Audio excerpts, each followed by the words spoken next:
There's room for all of us at the crafting table, and your worth here isn't measured by productivity.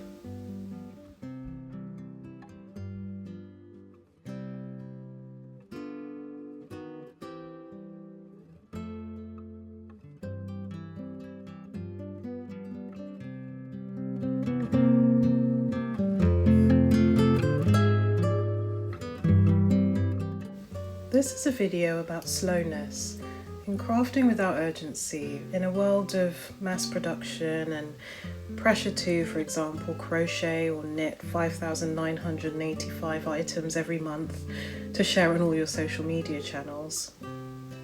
It's also about rediscovering a love of puzzle books, ones that can't be rushed. Productivity is something that's been on my mind as a new creator who shares my crafts on my YouTube channel. When I was recording my last podcast video a few weeks ago, which I'll link in the cards above, I had a moment of worry that I didn't quite have enough finished objects to share. And that worry quickly went away when I realised that I do this for fun. Who am I competing with? And what's the rush?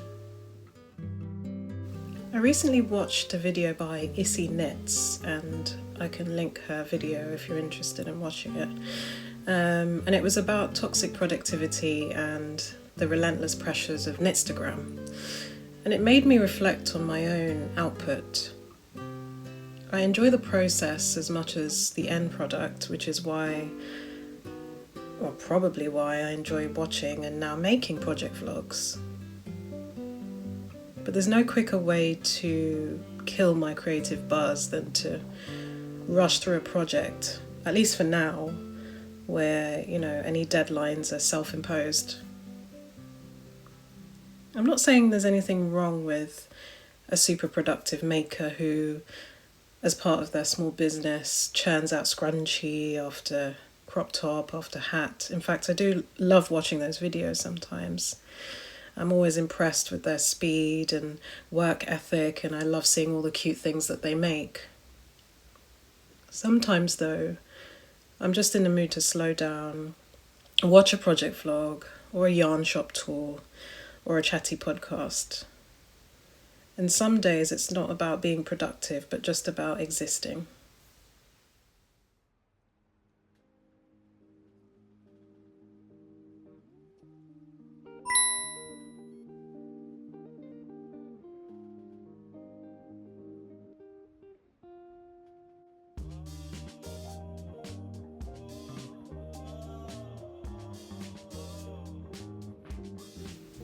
All of that being said, though, I am glad there is a variety.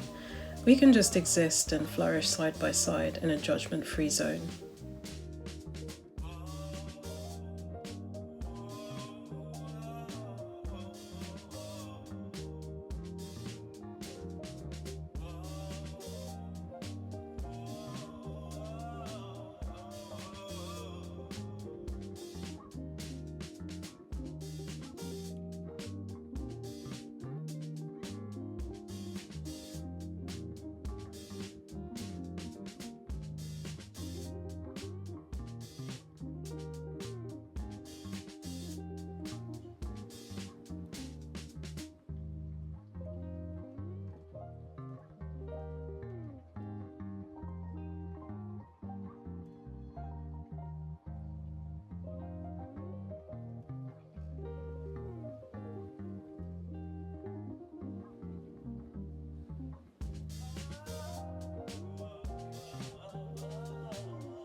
Now with puzzles, whether it's a jigsaw puzzle or a physical book, you can't rush a puzzle, at least not the one I found recently.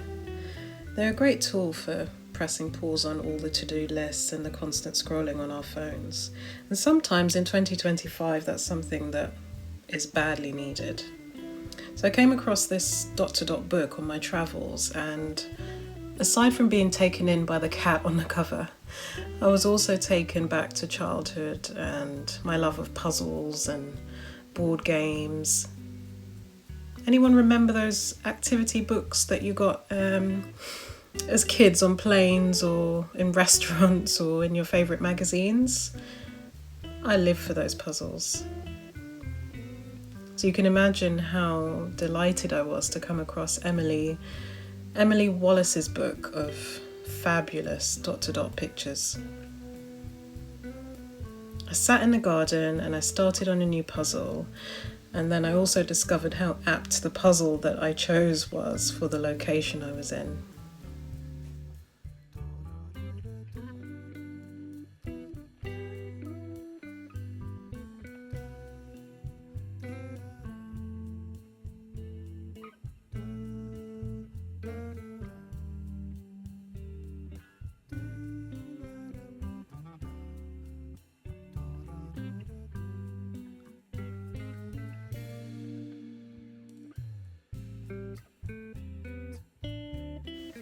Side note, but from Emily's instructions in the book, I realised that you can actually colour these in, and I'm really not sure why I hadn't thought of this before, so I'm also looking forward to colouring in once I've gone over and completed all the puzzles. Anyway, it was just a nice way to spend some cosy quiet time in my garden with a cup of tea until the pollen made me sneeze and I had to go inside.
There's room at the crafting table for the fast and the slow, the ones with finished objects and those of us with tangled yarn and missed stitches.